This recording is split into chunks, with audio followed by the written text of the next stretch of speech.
데살로니가전서 1장과 2장의 말씀입니다. 제가 갖고 있는 성경으로 신약 성경 309쪽 데살로니가전서 1장과 2장의 말씀을 먼저 드라마 바이블로 읽고 그 뒤에 은혜 나누도록 하겠습니다. 데살로니가 전서 제1장. 바울과 실와노와 디모데는 하나님 아버지와 주 예수 그리스도 안에 있는 데살로니가인의 교회에 편지하노니 은혜와 평강이 너희에게 있을지어다. 우리가 너희 모두로 말미암아 항상 하나님께 감사하며 기도할 때 너희를 기억함은 너희의 믿음의 역사와 사랑의 수고와 우리 주 예수 그리스도에 대한 소망의 인내를 우리 하나님 아버지 앞에서 끊임없이 기억함이니 하나님의 사랑하심을 받은 형제들아 너희를 택하심을 아노라. 이는 우리 복음이 너희에게 말로만 이른 것이 아니라 또한 능력과 성령과 큰 확신으로 된 것임이라. 우리가 너희 가운데서 너희를 위하여 어떤 사람이 된 것은 너희가 아는 바와 같으니라. 또 너희는 많은 환난 가운데서 성령의 기쁨으로 말씀을 받아 우리와 주를 본받은 자가 되었으니 그러므로 너희가 마게도냐와 아가야에 있는 모든 믿는 자의 본이 되었느니라. 주의 말씀이 너희에게로부터 마게도냐와 아가야에만 들릴 뿐 아니라 하나님을 향하는 너희 믿음의 소문이 각처에 퍼졌으므로 우리는 아무 말도 할 것이 없노라. 그들이 우리에 대하여 스스로 말하기를 우리가 어떻게 너희 가운데 들어갔는지와 너희가 어떻게 우상을 버리고 하나님께로 돌아와서 살아계시고 참되신 하나님을 섬기는지와 또 죽은 자들 가운데서 다시 살리신 그의 아들이 하늘로부터 강림하실 것을 너희가 어떻게 기다리는지를 말하니 이는 장래의 노하심에서 우리를 건지시는 예수시니라. 제2장. 형제들아, 우리가 너희 가운데 들어간 것이 헛되지 않은 줄을 너희가 친히 아나니 너희가 아는 바와 같이 우리가 먼저 빌립보에서 고난과 능욕을 당하였으나 우리 하나님을 힘입어 많은 싸움 중에 하나님의 복음을 너희에게 전하였노라. 우리의 권면은 간사함이나 부정에서 난 것이 아니요 속임수로 하는 것도 아니라 오직 하나님께 옳게 여기심을 입어 복음을 위탁받았으니 우리가 이와 같이 말함은 사람을 기쁘게 하려 함이 아니요 오직 우리 마음을 감찰하시는 하나님을 기쁘시게 하려 함이라. 너희도 알거니와 우리가 아무 때에도 아첨하는 말이나 탐심에 탈을 쓰지 아니한 것을 하나님이 증언하시느니라. 또한 우리는 너희에게서든지 다른 이에게서든지 사람에게서는 영광을 구하지 아니하였노라. 우리는 그리스도의 사도로서 마땅히 권위를 주장할 수 있으나 도리어 너희 가운데서 유순한 자가 되어 요모가 자기 자녀를 기름과 같이 하였으니 우리가 이같이 너희를 사모하여 하나님의 복음뿐 아니라 우리의 목숨까지도 너희에게 주기를 기뻐함은 너희가 우리의 사랑하는 자 됩니다. 형제들아, 우리의 수고와 애쓴 것을 너희가 기억하리니 너희 아무에게도 폐를 끼치지 아니하려고 밤낮으로 일하면서 너희에게 하나님의 복음을 전하였노라. 우리가 너희 믿는 자들을 향하여 어떻게 거룩하고 옳고 흠없이 행하였는지에 대하여 너희가 증인이요 하나님도 그러하시도다. 너희도 아는 바와 같이 우리가 너희 각 사람에게 아버지가 자기 자녀에게 하듯 권면하고 위로하고 경계하노니 이는 너희를 부르사 자기 나라와 영광에 이르게 하시는 하나님께 합당히 행하게 하려 함이라. 이러므로 우리가 하나님께 끊임없이 감사함은 너희가 우리에게 들은 바 하나님의 말씀을 받을 때 사람의 말로 받지 아니하고 하나님의 말씀으로 받음이니 진실로 그러하도다. 이 말씀이 또한 너희 믿는 자 가운데에서 역사하느니라. 형제들아, 너희가 그리스도 예수 안에서 유대인은 하나님의 교회들을 본받은 자 되었으니 그들이 유대인들에게 고난을 받음과 같이 너희도 너희 동족에게서 동일한 고난을 받았느니라. 유대인은 주 예수와 선지자들을 죽이고 우리를 쫓아내고 하나님을 기쁘시게 하지 아니하고 모든 사람에게 대적이 되어 우리가 이방인에게 말하여 구원받게 함을 그들이 금하여 자기 죄를 항상 채우매 노하심이 끝까지 그들에게 임하였느니라. 형제들아, 우리가 잠시 너희를 떠난 것은 얼굴이요 마음은 아니니 너희 얼굴 보기를 열정으로 더욱 힘썼노라. 그러므로 나 바울은 한 번 두 번 너희에게 가고자 하였으나 사탄이 우리를 막았도다. 우리의 소망이나 기쁨이나 자랑의 면류관이 무엇이냐? 그가 강림하실 때 우리 주 예수 앞에 너희가 아니냐? 너희는 우리의 영광이요 기쁨이니라. 아멘. 말씀 전하기 앞서 두 가지 소식 전하겠습니다. 교육위원회가 6시 30분에 1층 지휘실에서 있습니다. 그리고 청년부 수련회가 어제부터 오늘까지 계속 진행 중에 있는데요. 위에서 지금처럼 계속 기도해 주시기를 부탁드립니다. 오늘부터 우리가 데살로니가전서 말씀을 함께 나누려고 하는데요. 데살로니가전서는 사도 바울이 2차 전도 여행 중에 고린도라는 지역에서 쓴 서신입니다. 그래서 연대를 측정해 보면 약 51년에서 53년 사이에 쓰여졌는데, 이 데살로니가전 후서를 쓴 목적이 있습니다. 그게 두 가지로 말하는데, 첫 번째로는 당시에 유대교에 있었다가 기독교로 개종한 사람들이 있었는데 유대인들이 그들을 핍박하는 겁니다. 그래서 그들에게 이 핍박의 상황을 잘 이겨내라고, 견뎌야 된다고, 믿음으로 버텨야 된다고 권면하기 위해서 첫 번째로 썼고, 두 번째로는 당시에 많은 이들이 곧 예수님께서 재림하실 겁니다 라고 생각한 겁니다.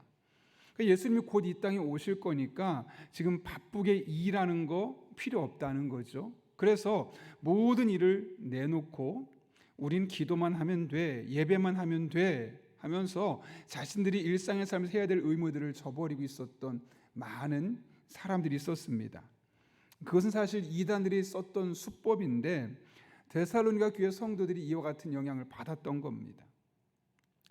이런 상황에서 데살로니가 전 후서를 사도 바울이 쓰게 되었죠. 그런데 본문을 잘 살펴보게 되면 대부분의 성도들은, 이 데살로니가 교회에 있는 대부분의 성도들은 신앙이 균형을 잡은 그런 사람들이었음을 보게 됩니다. 오늘 본문 3절 말씀 보면 이렇게 기록되어 있죠. 같이 한번 읽겠습니다. 시작.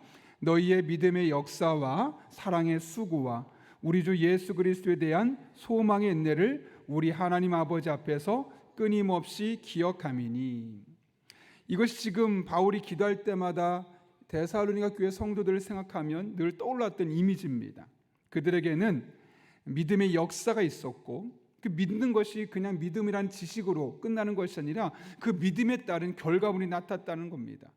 하나님의 약속의 말씀 붙들고 믿음으로 나아갔더니 말씀대로 되더라, 믿음대로 되더라 라는 그런 믿음의 역사가 있었고, 누군가를 위해서 사랑의 마음을 갖고 수고하고 헌신하는 그런 적극적인 공동체였으며, 천국에 대한 소망을 가지고 이 땅의 연약함 속에서도 끝까지 인내할 수 있었던 사람들이었음을 말씀하고 있는 것이죠. 사실 우리는 늘 믿음과 소망과 사랑에 대해서 많이 들어왔기 때문에 익숙해서 그렇게 마음에 감동이 오지 않을 수 있겠지만, 이 세 가지 영역에서 신앙의 밸런스를 맞춘다는 것이 결코 쉽지 않습니다. 그런데 어떻게 이들은 이런 균형 잡힌 신앙을 소유할 수 있었을까요? 6절을 통해서 한 가지 사실을 알 수 있는데 무엇이라고 고백합니까? 같이 한번 읽겠습니다. 시작. 또 너희는 많은 환난 가운데서 성령의 기쁨으로 말씀을 받아 우리와 주를 본받은 자가 되었으니. 여기 뭐라고 말씀하고 있습니까?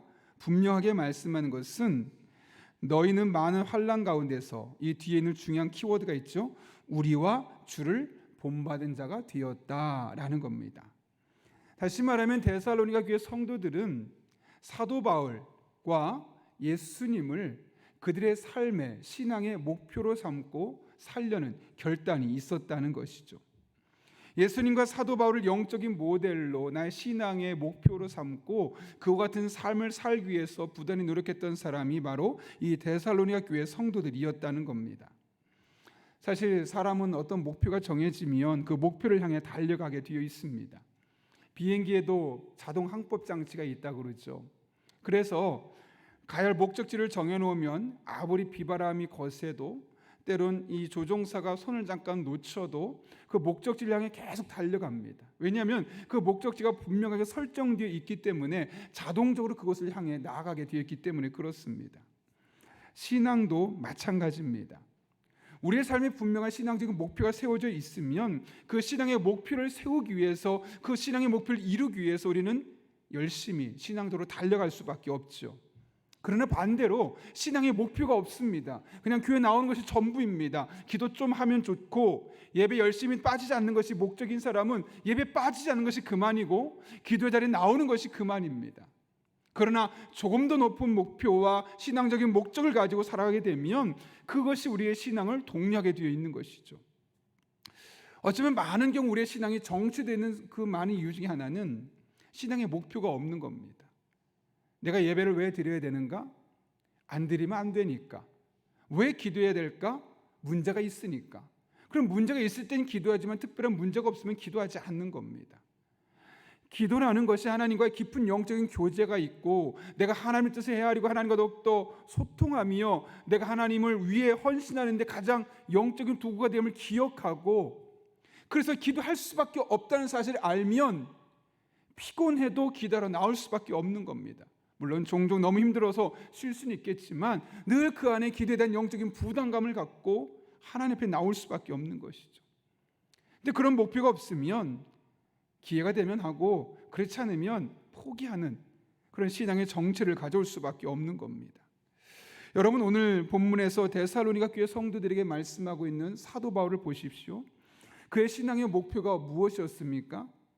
바울은 빌립보서 3장 12절부터 14절에서 이렇게 말합니다.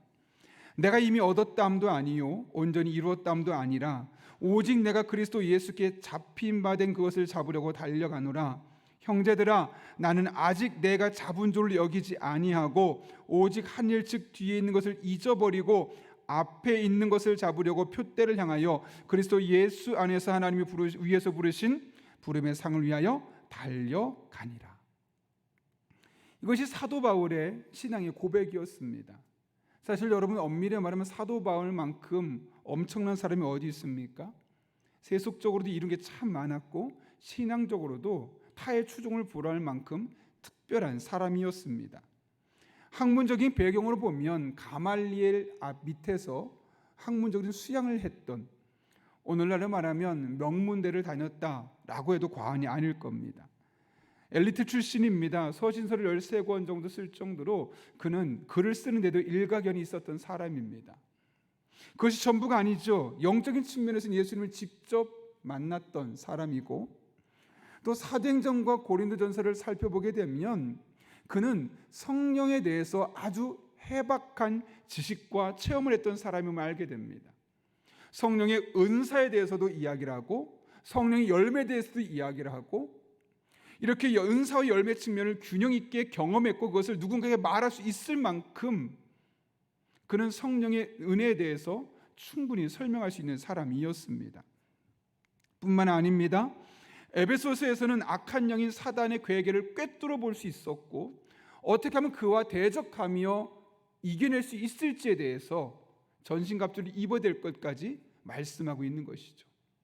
사도 바울이 겪었던, 사도 바울이 경험했던 영적인 체험의 측면을 바라보게 되면 그가 갖고 있었던 영적인 지식의 측면을 바라보면 아무도 그에 범접할 수 없을 만큼 그는 탁월한 사람이었습니다.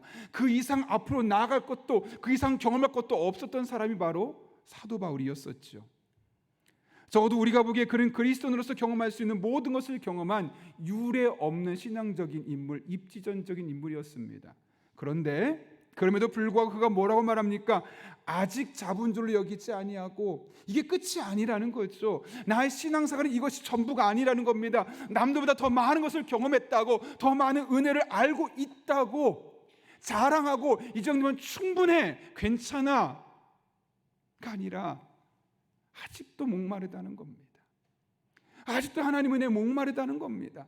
또 다른 은혜가 있는데, 또 다른 영적인 기쁨이 있는데, 하나님 안에서만 누릴 수 있는 영적인 만족이 있는데 아직 그것을 누리지 못하고 있으니 다른 사람보다 많이 경험했어도 아직도 영적인 목마름을 갖고 하나님 앞에 나가고 있는 이 바울의 모습을 우린 볼 수 있지 않겠습니까? 데살로니가 교회 교인들이 지금 이 모습을 본받는 겁니다. 나도 바울처럼 살고 싶다. 나도 우리에게 말씀을 전해주고 우리에게 이런 영적인 교훈을 전해주고 있는 저 바울처럼 나도 그 하나님을 경험하고 싶다. 그런 신앙적인 목표가 그들 안에 있었던 겁니다. 나는 평신도고 저분은 선교사니까 목회자니까 나와는 격이 달라. 에이, 그분은 그냥 그런 거 충분히 누릴 수 있지만 우리는 굳이 그렇게까지 할 필요 없어가 아니라, 나도 저분이 만난 하나님, 나도 저분이 말하고 있는 하나님, 그냥 성경 속에 갇혀 있는 하나님이 아니라 그 하나님을 생생하게 나의 삶으로 경험하고 싶다, 이런 믿음의 고백이 데살로니가 교회 성도들에게 있었던 거 아니겠습니까? 이렇게 데살로니가 교회 성도들은 사도 바울을 자신의 신앙의 모델로 삼았습니다. 나는 평신도고 당신은 목회자니까 라고 끝난 것이 아니라, 목회자가 경험한 그것, 나는 평신도 있기 때문에 경험할 수 없었던 그것을 나도 경험하고 싶어서, 나도 그네를 알고 싶어서 몸부림치고 있었던 이 데살로니가 교회 성도들의 모습 뿐만 아니라, 우리와 주를 본받은 자가 되었다, 예수님의 발자취를 따라 살려고 몸부림쳤던 사람이라는 사실을 우리는 볼 수 있게 되는 것이죠. 그러니 대부분의, 물론 일부의 성도들은 이단의 영향을 받아서 이 재림하실 예수님을 바라보면서 그들의 신앙이 흔들리기도 했었지만, 대부분의 성도들은 믿음의 역사가 나타났고 사랑으로 헌신하고 수고했으며 인내하며 소망을 품고 살아가는 이런 신앙의 균형을 잡힌 믿음 생활을 할 수 있었다는 거죠. 그래서 그들의 신앙은 균형 잡을 수 있었고 건강하게 성장할 수 있었던 겁니다. 제가 언젠가 이야기했던 적이 있는데, 저의 평생에 그때 딱 한 번 들었는데 절대 잊을 수 없는 표현이 있습니다. 오카노 목사님 돌아가시고 나서 이제 사모님을 인터뷰하는 영상을 제가 한번 봤던 적이 있었죠. 그때 사모님이 아주 의미심장한 말을 남겼습니다. 오카노 목사님이 참 힘들었답니다. 목회자로서. 뭐가 힘들었냐면, 늘 하나님 앞에 부족한 모습을 보며 늘 하나님께 목마른 모습으로 나가는 그 모습을 보면서, 굳이 저렇게까지 해야 되나, 여보 너무 그렇게 하지 마요, 너무 이 장신이 힘들잖아요, 조금만 내려놔요, 라는 이야기를 했다는 거예요. 근데 그럴 때마다 목사님 뭐라고 말하냐면, 안 된다고, 나는 예수님을 닮아가기 위해서 노력해야만 하는 사람이라고. 그러면서 자신보다 조금 더 나은 어떤 목회자들을 자신의 신앙의 목회 모델로 삼은 것이 아니라, 늘 예수님을 목회 모델로 삼았며 그렇게 매진하면서 목회하게 되었다는 거죠. 그러니까 많은 분들이 명성 앞에 넘어지고 돈 앞에 타락할 때도 끝까지, 마지막 순간까지 신앙의 순수성을 지키며 그분이 목회를 마칠 수 있지 않았겠습니까?